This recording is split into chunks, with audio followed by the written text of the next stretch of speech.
Bonjour, je m'apprête à faire le tirage pour les taureaux pour le début, pardon, je commence par la fin, non, on commence par le début. Pour la première quinzaine de février, on va voir pour les taureaux qu'est-ce que ça me dit. Sachant que la récurrente déjà pour les signes de terre, ça va être de poser des limites. Vous, on va vous parler d'être dans votre axe, d'être dans votre chemin de vie, entre guillemets, au final d'être sur votre voie, et je pense que vous le savez. Je pense que vous êtes déjà bien avancé dans ce développement de vos peut-être de vos capacités, que ça soit au travail ou dans le développement de relations actuelles. Mais pour moi, il y a une idée de croissance lente, mais qui est graduelle et qui vous aide à avancer. On va prendre en compte que celles-ci sont sorties à l'envers.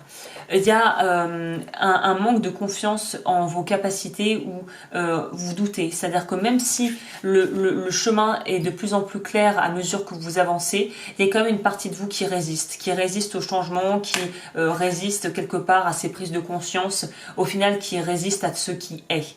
Donc j'ai envie de vous dire, arrêtez de résister à ce qui est et embrassez le changement, quoi. Il y a quelque chose de cet ordre-là. On se fait pas confiance, ça a l'air trop beau pour être vrai. Voilà. Encore cette vérité qui ressort pour beaucoup de signes ce mois-ci. C'est vous avez peur de voir les choses et qu'au final d'avoir eu l'impression que c'était juste un leurre de l'esprit. Non, en fait, vous voyez les choses de manière très claire, mais c'est que vous vous refusez peut-être à une forme d'abondance, de chance et d'opportunité parce que vous ne vous en sentez pas forcément digne et que vous n'avez pas forcément la capacité peut-être de pouvoir tout recevoir. Et c'est ok, hein, c'est ok, il faut faire avec ses moyens. Mais là, on va vous demander de travailler sur votre capacité à recevoir justement et sur votre estime de vous ici. Au niveau de votre vie matérielle et professionnelle, donc si vous ne travaillez pas, ça sera l'aspect purement matériel et financier. Pour les taureaux.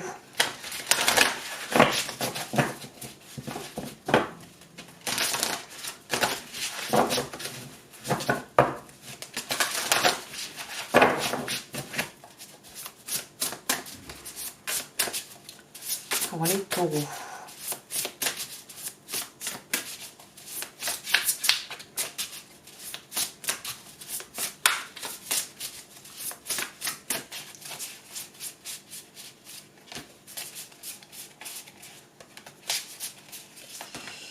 Let's see that. Au niveau du matériel. La roue de fortune. Oh, bah j'en ai sorti deux. On va prendre ça en compte. Le chariot. L'ermite. C'est ça, il y a une réticence à aller vers quelque chose de nouveau, ou en tout cas à vouloir trancher par rapport à une situation où au final votre avis est déjà fait et de toute façon votre intuition était bonne, j'ai l'impression. On vous demande de vous bouger là. On vous demande de vous remettre en mouvement par rapport à des choix que vous avez peut-être mis en stand-by pendant un temps. Peut-être qu'il était préférable à la période où vous pensez qu'il ne fallait pas prendre de décision. Peut-être que c'était la meilleure chose à faire. Mais là, d'ici le début du mois de février, on vous demande de vous mettre en mouvement. On vous demande d'agir. Et si ce n'est pas en mouvement physique, c'est symboliquement de choisir, de trancher et de vous positionner par rapport à quelque chose où un renouveau est nécessaire, une aération est nécessaire et il faut prendre parti quelque part là. On ne peut pas être tout le temps neutre comme la Suisse. Hein.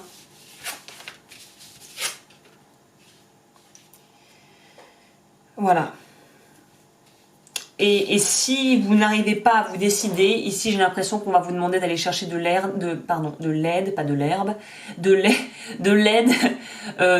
mais légale, quelque chose de légal. Pas demander au meilleur ami, à la sœur du frère, non, non, non. Il faut que vous alliez chercher des réponses ou un conseiller ou une conseillère qui a une certaine forme de connaissance et de juridiction en fait, qui sera capable d'agir en votre faveur. Ça pourrait peut-être même nous demander de prendre les conseils d'un avocat dans certains cas, mais en tout cas ne faites pas les choses ne prenez pas les choses à la légère et faites les choses dans le bon ordre et surtout allez chercher des informations et des réponses à vos questions vers des personnes, en vous dirigeant vers des personnes qui pourront vous aider.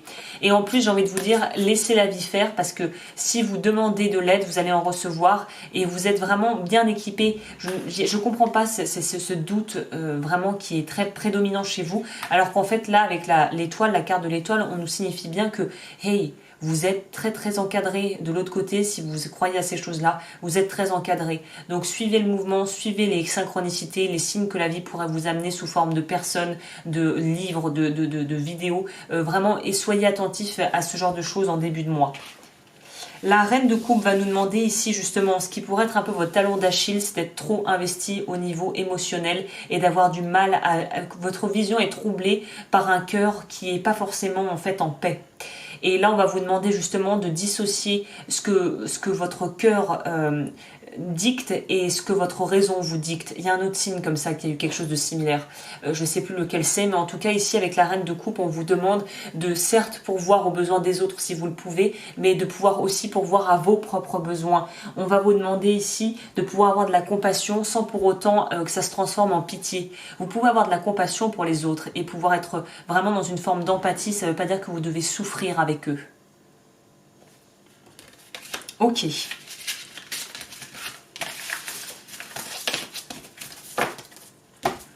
Au niveau sentimental,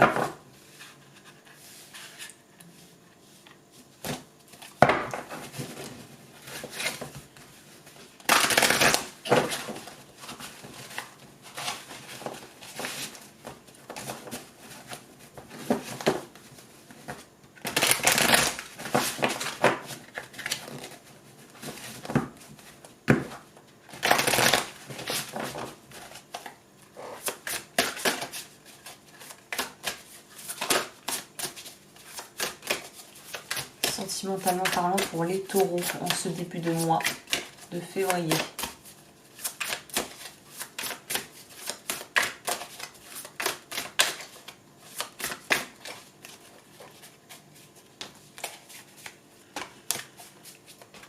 C'est ça, c'est pas mea culpa, mea maxima culpa, arrêtez de vous flageller. C'est pas en souffrant avec les autres, au final vous n'allez pas vous aider, c'est comme si vous restez à leur niveau, vous n'arrivez pas à monter le niveau. Donc c'est pas en souffrant et en restant dans une forme d'entretenir une certaine forme de misérabilisme et de victime, de sensation d'être une victime que vous allez pouvoir les aider les autres autour de vous et vous aider vous-même. Donc il faut sortir de ça. Hein. Il faut sortir d'une forme de culpabilité, peut-être c'est ça, d'une culpabilité, il faut que vous arriviez à vous dégager d'une culpabilité, à pouvoir peut-être avoir une place que vous considérez comme étant privilégiée et qu'en plus vous ne méritez pas. Donc on est aussi sur le truc du syndrome de l'imposteur ici, hein, sur... Conflit dans la famille, on vous demande de vous aimer. Donc oui, c'est vraiment, on réinsiste, donc ça va aussi être transposé sur votre vie personnelle. Si vous voyez des gens qui sont malheureux autour de vous, certes, vous pouvez essayer d'être là pour être une oreille attentive et pour pouvoir quelque part essayer de leur dire que vous êtes là quoi qu'il arrive, mais souffrir avec eux, ça va pas faire avancer les choses, ça va vous faire rester au même niveau. Il y a vraiment une notion ici de devoir s'aimer soi-même et ce n'est pas de l'égoïsme que de se choisir avant toute chose, parce que si vous n'allez pas bien, comment est-ce que vous pouvez aider les autres de toute manière? Donc c'est pareil, dans le même ordre d'idée, si votre coupe est vide, qu'est-ce que vous allez partager aux autres? On ne peut pas partager une coupe vide à d'autres. Donc il faut d'abord que votre coupe soit pleine pour que vous puissiez partager ça.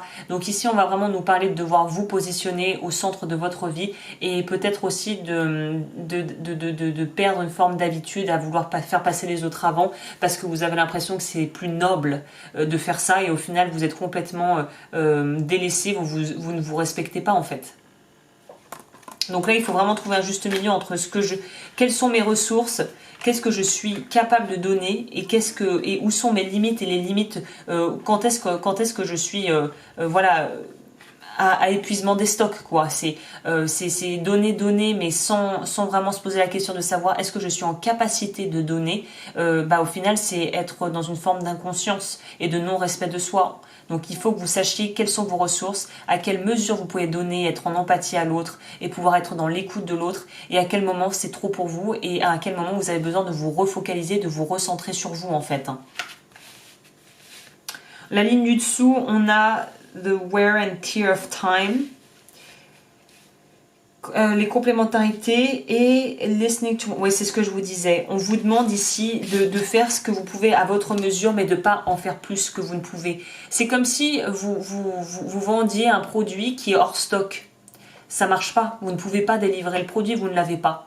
Donc là, c'est vraiment ça à retransposer sur votre vie émotionnelle. C'est au niveau de votre énergie, j'ai l'impression, et de votre pouvoir aussi d'écoute et de votre capacité à être en fait une bonne oreille attentive. On vous demande à un moment donné de pouvoir aussi dire stop et de pouvoir vous retrouver, parce que ça va éroder en fait votre santé psychique et émotionnelle et même peut-être physique si vous êtes toujours dans une forme de don, mais au final où c'est pas équilibré quoi. On en revient à ça. Là, on vous demande d'équilibrer la partie en vous qui a besoin d'être nourrie et la partie qui est nourrie à travers le lien. La partie que vous pouvez nourrir vous-même et la partie que vous pouvez nourrir à travers le lien à l'autre. Là, on vous demande de pouvoir rééquilibrer les deux et de ne pas vous juger quand vous avez besoin de vous récupérer, de vous repositionner et de penser à vous en fait. Il y a un travail à faire par rapport à ça. Je vais quand même lire cette carte pour vous donner, parce que qu'est-ce qu'il me dit? The wear and the tear of time. 23. L'usure du temps. Bien que l'amour s'ouvre à quelque chose d'éternel, puisqu'il naît dans le temps, il est destiné à périr malgré les meilleures intentions. L'oracle indique l'attitude à adopter. Soyez solide comme une montagne, gardez une immobilité absolue et laissez-vous traverser par ce qui vous arrive. Cela aussi passera. Donc on va vous proposer ici aussi d'être peut-être beaucoup moins dans la réaction et beaucoup plus dans l'observation, encore une fois, des émotions, des vôtres, de celles des autres, et de ne pas vous engager et de ne pas quelque part mettre des braises sur le feu, mettre de l'huile sur le feu si quelque chose est déjà bien tendu ou bien voilà, on nous parle de conflit, donc si c'est déjà un peu enflammé, ne rajoutez pas de l'huile sur le feu, au contraire arrêtez de nourrir le feu pour qu'il petit à petit il s'éteigne en fait. Ok, au niveau des vœux, alors pour les personnes qui ne savent pas ce que c'est, j'ai une vidéo explicative, la révocation et l'annulation des vœux karmiques, si ça vous intéresse. Le vœu à travailler pour vous, j'ai l'impression qu'il y aurait obéissance et sacrifice, non? Le cœur, encore, et chasteté. Bon, non, c'était pas ça. C'était vœu de célibat à révoquer et vœu de chasteté. Et pour le conseil, le mot de la fin pour les taureaux.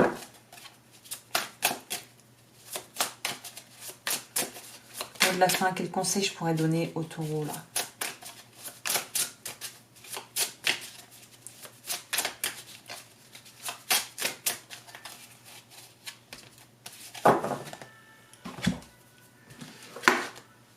Le 3 de bâton. Être capable aussi de demander de l'aide, de déléguer et de pouvoir en fait se poser, on pourrait dire. Travailler en équipe ici. 3 de bâton. Qu'est-ce que ça nous dit?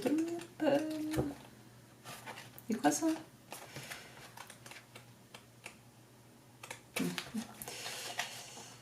De bâton. Votre dévouement passionné envers vos rêves porte ses fruits, mais il y a encore bien plus à faire. En ce sens, il faut veiller à ne pas minimiser les efforts menés jusque-là.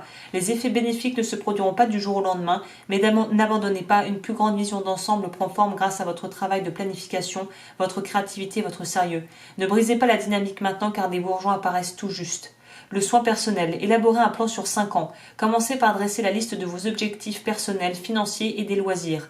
Inscrivez 3 projets vos 3 projets les plus importants en prévoyant une liste spéciale pour chaque élément décomposable en tâches atteignables. Répartissez les tâches sur les 5 prochaines années en prévoyant un temps d'exécution réaliste. Décorez votre plan et exposez-le d'une façon très visible. Donc on vous demande de planifier pour l'avenir ici. L'affirmation « Ma passion et mon courage porteront leurs fruits sous des formes inimaginables ». Ma passion et mon courage porteront leurs fruits sous des formes inimaginables. Mais là, je noterais ça, c'est vraiment, il ne faut pas continuer et persévérer dans l'entêtement de quelque chose, mais c'est de se dire, en fait, de laisser des ouvertures. Savoir qu'on ne sait pas comment vous allez arriver à destination, mais qu'il ne faut pas être dans quelque chose de trop rigide. Il faut que vous laissiez la place aussi à l'inattendu de pouvoir se présenter dans votre vie. Pour moi, il y a vraiment une idée de devoir se repositionner par rapport à vos proches pour être dans quelque chose de plus raisonnable dans ce que vous êtes capable de pouvoir vraiment donner à l'autre sans que ça vous impacte vous sur votre santé et votre morale en fait. Voilà, bah écoutez, je crois que j'en ai fini pour ce tirage. Je vous souhaite un très joli début de mois de février. Je vous retrouve d'ici le 15 pour la suite du programme. Et sur ce, si vous souhaitez me contacter, tout est en barre d'infos et je vous souhaite une très belle journée.